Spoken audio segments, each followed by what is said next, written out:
गुणातीतो अक्षरं ब्रह्म भगवान् पुरुषोत्तमः जनो जानन् इदं सत्यं मुच्यते भवबन्धनात्। श्री स्वामिनारायण भगवाननी जय। अक्षर पुरुषोत्तम महाराजनी जय। गुणातीतानंद स्वामी महाराजनी जय। भगत जी महाराजनी जय। शास्त्री जी महाराजनी जय। योगी जी महाराजनी जय। प्रमुख स्वामी महाराजनी जय। महंत स्वामी महाराजनी जय। सूरत अक्षरधाम महोत्सवनी जय। कार्यकर सुवर्ण महोत्सवनी जय। स्वामीनी वातो प्रकरण 1 171मी વાત। स्वामीनारायण हरे स्वामीनारायण हरे। मूळ अक्षर ब्रह्म गुणातीतानंद स्वामीए વાત કરી જે એક તો યજ્ઞ કરે તે આખી પૃથ્વીમાં ઘોડો ફેરવે તેમાં બહુ દાખલો। કેમ જે કોઈક બાંધે તો યજ્ઞ અધૂરો રહે ને એક તો ફળિયામાં ઘોડો ફેરવીને યજ્ઞ કરી લે તેમાં શું કહ્યું જે ઇન્દ્રિયો અંતઃકરણ તેને વશ કરવા એ તો પૃથ્વીમાં ઘોડો ફેરવવા જેવું છે ને પોતાને બ્રહ્મરૂપ માનવું એ તો ફળિયામાં ઘોડો ફેરવવા જેવું છે। અને વળી 64 લક્ષણ સાધુના કયા છે તે શીખવા એ તો પૃથ્વીમાં ઘોડો ફેરવવા જેવું કઠણ છે ને 64 લક્ષણવાળા સાધુમાં જોડાવું એ તો ફળિયામાં ઘોડો ફેરવવા જેવું સુગમ છે। એવી રીતે મૂળ અક્ષર બ્રહ્મ ગુણાતીતાનંદ સ્વામીની પહેલા પ્રકરણની 171મી વાત તે થઈ।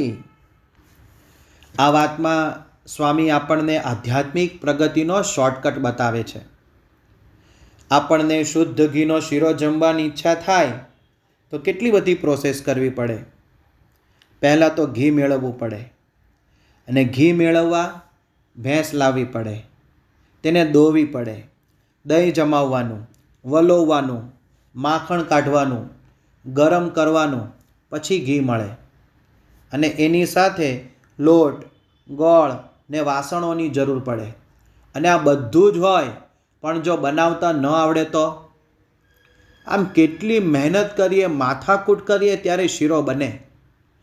અને બીજી બાજુ ઠાકોરજીના થાળમાંથી સીધો પ્રસાદ મળી જાય તો એમ આ વાતમાં સ્વામી એવો સીધો સરળ માર્ગ બતાવે છે। સ્વામીએ કહ્યું કે ઇન્દ્રિયો અંતઃકરણ જીતવા કઠણ છે।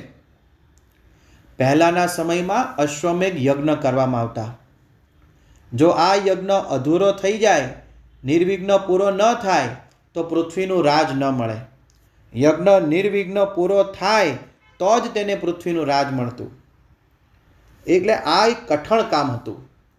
એક અશ્વને પૃથ્વી પર છૂટો મૂકવામાં આવે, તેને કોઈ પકડે તો તે રાજાની સાથે યુદ્ધ કરવાનું, એને પરાજિત કરવો પડે। આમ સમગ્ર પૃથ્વીના તમામ રાજાઓ પાસેથી આ અશ્વ હેમખેમ પાછો આવે ત્યારે યજ્ઞ પૂરો થાય। આવું જ દુષ્કર કાર્ય, બલકે એથી પણ કપરું કામ આપણા ઇન્દ્રિયો અંતઃકરણને જીતવાનું છે। કારણ કે ઇન્દ્રિયો ખૂબ ચંચળ છે। જેમ લોહ ચુંબકને જોઈને લોઢું તણાઈ જાય એમ વિષયને જોઈને ઇન્દ્રિયો ખેંચાય જ। જેમ વેગે વહેતું પાણી નાવને ખેંચી જાય એમ વિષયો તરફ આપણને ઇન્દ્રિયો ખેંચી જાય છે। એક યુરોપિયન સાહેબના ઘરમાં સુથારી કામ કરવા ગયો।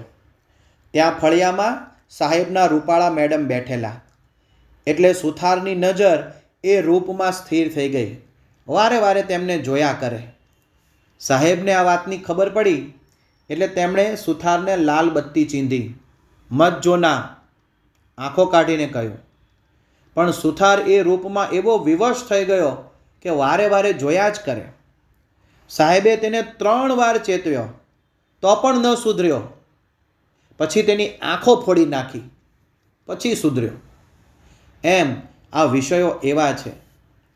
સદ્ગુરુ મુક્તાનંદ સ્વામી જ્યારે સાધુ થવા માટે નીકળ્યા ત્યારે વચ્ચે એમણે ધ્રાંગધ્રાના તુલસીદાસ બાવાજી મળેલા. એ બાવાજીએ પોતાની અનુભવની વાત કરી કે બ્રહ્મચર્ય પાળવું એ બહુ અઘરું છે.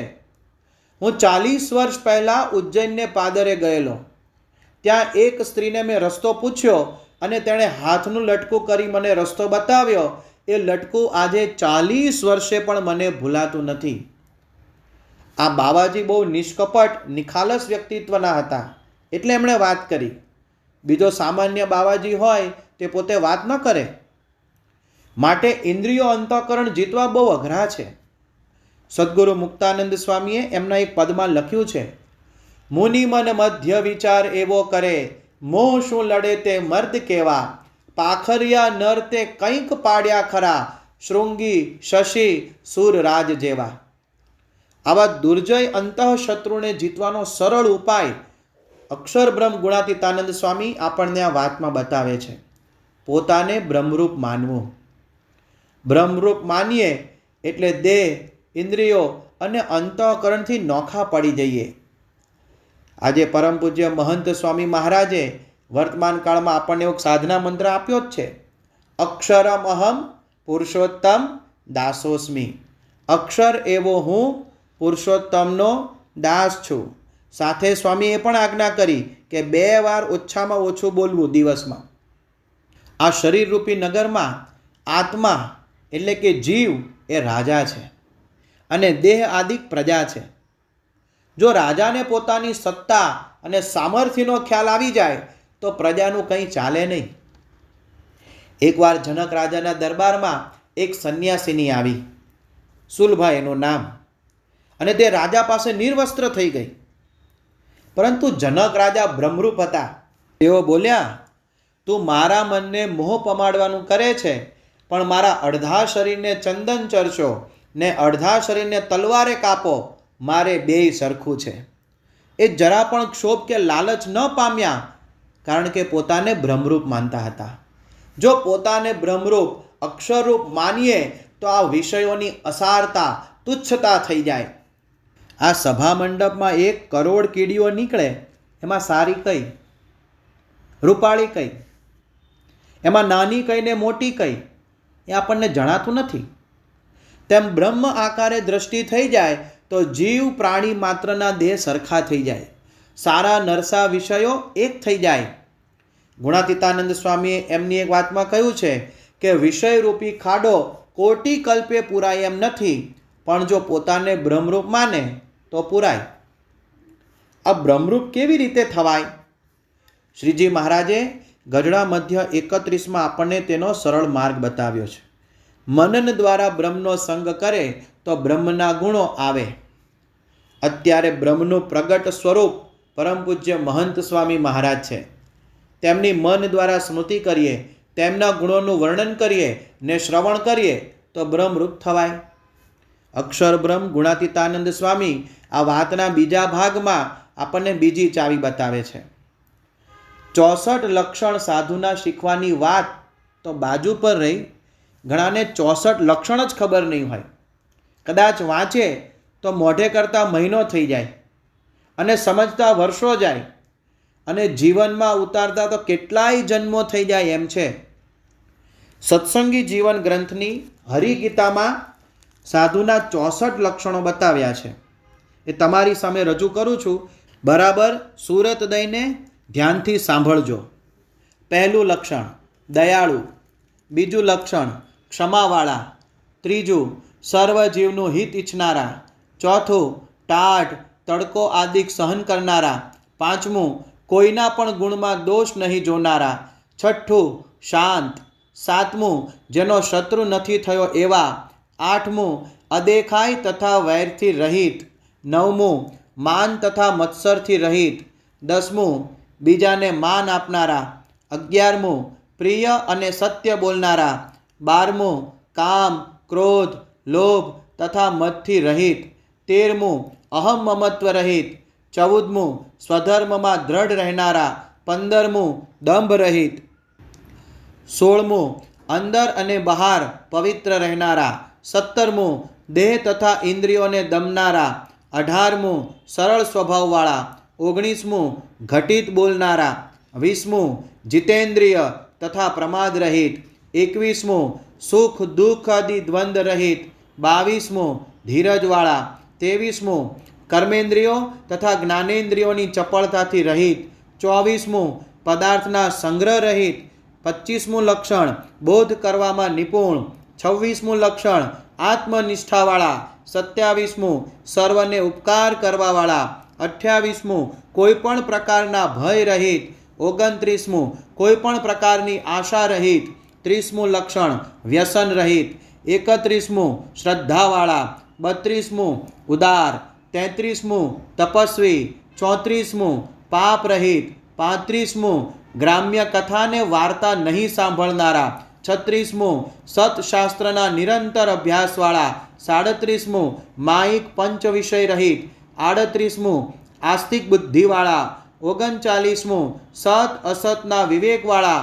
40મું લક્ષણ મદ્ય માંસ આદિકના સંસર્ગે રહિત, 41મું દ્રઢ વ્રતવાળા, 42મું કોઈની ચાડી ચુગલી નહીં કરનારા, 43મું કપટ રહિત, 44મું કોઈની છાની વાતને પ્રકટ નહીં કરનારા, 45મું નિદ્રાજીત, 46મું આહારજીત, 47મું સંતોષવાળા, 48મું સ્થિર બુદ્ધિવાળા, 49મું હિંસા રહિત વૃત્તિવાળા, 50મું તૃષ્ણા રહિત, 51મું સુખ દુઃખમાં સંભાવવાળા, 52મું અકાર્ય કરવામાં લાજવાળા, 53મું પોતાના વખાણ નહીં કરનારા, 54મું બીજાની નિંદા નહીં કરનારા, 55મું યથાર્થ બ્રહ્મચર્ય પાળનારા, 56મું યમ તથા નિયમવાળા, 57મું આસનજીત, 58મું પ્રાણજીત, 59મું ભગવાનના દ્રઢ આશ્રયવાળા,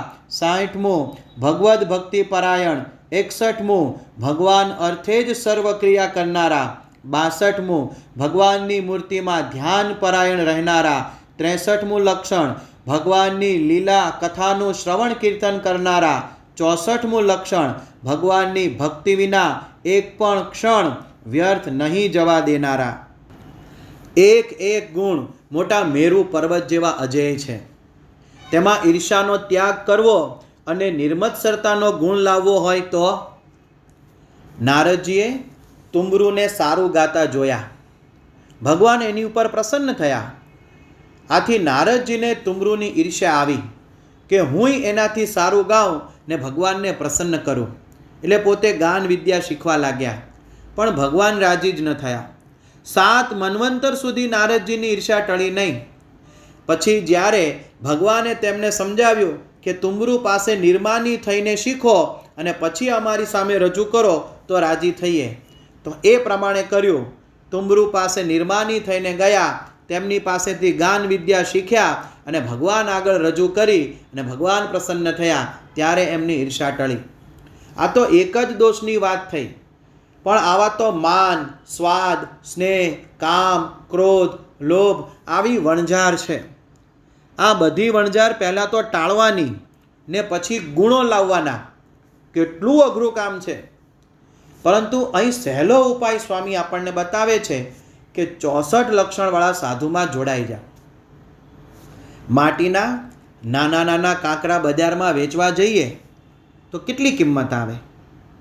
કશું મળે નહીં, ધૂળ ભેગી ધૂળ થઈ જાય. પણ એ જ ભાલના કાંકરાને ભાલિયા ઘઉંમાં ભેળવી દઈએ તો, ઘઉં સાથે જોડાય તો એની કિંમત ઘઉં જેટલી થઈ જાય. એમ સાચા સંતમાં જોડાઈએ તો સંતમાં મહામૂલા કિંમતી ગુણો છે તે આપણામાં આવી જાય. ધન્ય ધન્ય સો જન શોધી સત્સંગતિ આયો, તીરથ વ્રત જપ જોગ સબન કો ફળ સો પાયો. નામદેવ વિઠ્ઠોબા ભગવાન સાથે વાતો કરતા હતા. તેનો તેને ગર્વ, અભિમાન. એકવાર ગોરા કુંભારને ત્યાં સત્સંગમાં ગયા. એટલે બધા ભક્તો ભેગા થઈ ગોરા કુંભારને કહે કે અમે ભગવાનના ભક્ત કાચા કે પાકા એ અમને કહો.